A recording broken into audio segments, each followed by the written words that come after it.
السلام علیکم دوستو، آج آپ کو بتانا ہے کہ board of intermediate and secondary education میں جب آپ اٹیسٹیشن کے لیے اپلائی کرتے ہیں نا، ویریفیکیشن کے لیے آئی بی سی سی کے لیے، تو ایک بڑا کامن ایرر ہے جو لوگوں کو فیس کرنا پڑتا ہے۔ آپ کو پتا ہے کہ آن لائن اپلائی کرنے کا طریقہ یہ ہے کہ آپ سب سے پہلے تو اس لنک کو سلیکٹ کر لیں گے جب آپ نے آئی بی سی سی کے لیے اپلائی کرنا ہے۔ تو یہاں ہدایات کافی ہیں، میں یہ نہیں پڑھنا چاہتا کیونکہ ویڈیو لمبی ہو جائے گی۔ تو ان کے رول کے مطابق سب سے پہلے ہم نے چلان جنریٹ کرنا ہوتا ہے۔ یہ چلان ہے جی، یہ آپ جب چلان جنریٹ کرتے ہیں، چلان آپ کو کہیں مل جائے گا، اس کا لنک مل جائے گا۔ تو سب سے پہلے تو آپ یہاں ویریفیکیشن فی سلیکٹ کرتے ہیں۔ جو غلطی آپ کرتے ہیں وہ آپ نے ذرا بھی غور سے دیکھنی ہے۔ فرض کریں کہ آپ آئی بی سی سی کے لیے جب کروا رہے ہیں تو یہ آئی بی سی سی والا پورشن ہے، رائٹ۔ اب I B C C verification for I B C C matric, آگے کیا ہے؟ سرٹیفکیٹ یا ریزلٹ کارڈ۔ یہ صرف میٹرک کا آپ کا ریزلٹ کارڈ یا سند اٹیسٹ ہوگی۔ اور اگر آپ دونوں کروانا چاہتے ہیں تو یہاں ویب سائٹ پہ نا دونوں آپشن نہیں ہے اکٹھے جو ہیں، تو آپ یہ کر سکتے ہیں، ایک بار چلان میٹرک، ایک چلان نکالیں تو سرٹیفکیٹ کروا لیں، ایک نکالیں تو ریزلٹ کارڈ کریں، تو دو چلان نکالیں۔ اب یہاں پہ جو کامن غلطی آپ لوگ کرتے ہیں وہ ذرا غور سے سنیں۔ فرض کریں کسی نے اس آپشن کو سلیکٹ کیا کہ وہ verification for I B C C matric and inter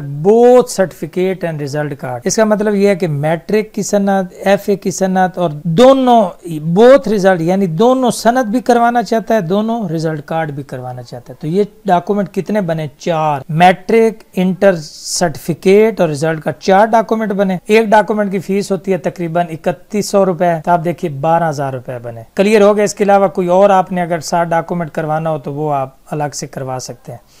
تو اس کا مطلب اب میں بتاتا ہوں ایرر کہاں پہ آتا ہے۔ فرض کریں آپ نے میٹرک اور انٹر کی صرف سند کروانی ہے، تو آگے آپشن یہ آپ آپشن سلیکٹ کریں گے، سرٹیفکیٹ اور ریزلٹ، یا سند کروا سکتے ہیں یا ریزلٹ کا۔ تو اس کی فیس کتنی آئی؟ 6100 روپے۔ اب یہاں پہ جو غلطی میجر ہوتی ہے وہ یہاں پہ آ جائے۔ جب آپ نے چلان جنریٹ کر لیتے ہیں، نام، فادر نیم فل شل کر کے، تو ویریفیکیشن کا یہ پورٹل اوپن ہے، تو یہاں پہ آپ جو ہے وہ چلان نمبر انٹر کرتے ہیں، یہاں پہ آپ اپنی انفارمیشن دیتے ہیں کہ آپ نے کس کے تھرو جو ہے وہ کی۔ ابھی آپ نے چلان کون سا جنریٹ کیا؟ 6100 کا۔ یہ آپ کر کے نا تو آپ چلان کی انفارمیشن جو ہے وہ یہاں پہ انٹر کرتے ہیں اور پروسیڈ ٹو کر دیتے ہیں نیکسٹ۔ تو یہ پیج آپ کے سامنے اوپن ہو گیا۔ اوپر پرسنل انفارمیشن ہوتی ہے، میں اس میں نہیں جانا چاہتا۔ یہاں جو مسئلہ ہے سمجھانے والا اس کی ہم بات کرتے ہیں۔ تو اب یہاں پہ آپ نے چلان کون سا ذرا نکالا ہے؟ میٹرک، انٹر، میٹرک اور انٹر کیا ہے؟ سرٹیفکیٹ یا ریزلٹ کارڈ۔ تو جب آپ نے فارم فل کرنا ہے تو آپ کیسے فل کریں گے کہ یا تو آپ میٹرک کا ریزلٹ کارڈ اور انٹر کا ریزلٹ کارڈ 2 ڈاکومنٹ صرف فل کریں گے، ایک یہ کر لیں گے، ایک یہ نہیں کریں گے کہ آپ نیچے جو ہیں وہ بھی آپ نے یہ بھی ٹک کر دیں گے، یہ بھی فل کر لیں، تو 4 ڈاکومنٹ ہو گئے۔ یا پھر آپ صرف سرٹیفکیٹ کروائیں گے، یہ سرٹیفکیٹ ہے، میٹرک کی انفارمیشن انٹر کریں، انٹر کی انٹر کریں، 2 ڈاکومنٹ ہو گئے۔ فیس بھائی کتنے کی جمع کرائی آپ نے؟ 2 ڈاکومنٹ کی۔ تو 2 ڈاکومنٹ، یا تو آپ میٹرک کا ریزلٹ اور اس کا میٹرک کی سند اور ریزلٹ کارڈ کروا لیں، یہ بھی 2 ڈاکومنٹ بنے، یا انٹر کا ریزلٹ کارڈ اور انٹر کی سند کروا لیں، یا دونوں سند کروا لیں، یا دونوں ریزلٹ کارڈ کروا لیں، یعنی انٹر کا اور میٹرک کا۔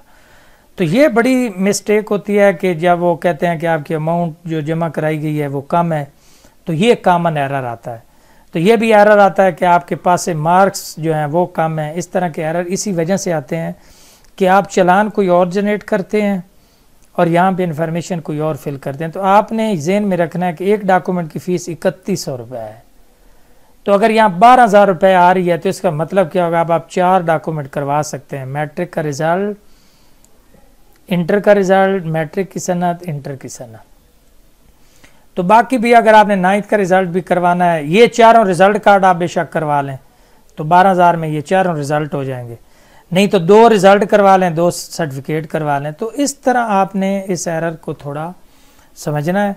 تو امید ہے یہ جو ویریفیکیشن کے دوران جب آپ پورٹل میں چیزیں پٹ کرتے ہیں تو جو ایرر آتے ہیں، امید ہے یہ ریزلٹس سارے ایرر جو ہیں وہ ختم ہو جائیں گے۔ امید ہے ویڈیو معلوماتی ہوگی۔ اگر ویڈیو پسند آئے تو چینل کو لائک، سبسکرائب لازمی کر دینا ہے، ویڈیو کو شیئر کر دینا ہے، اچھے سے کمنٹ کر دینے ہیں۔ خدا حافظ۔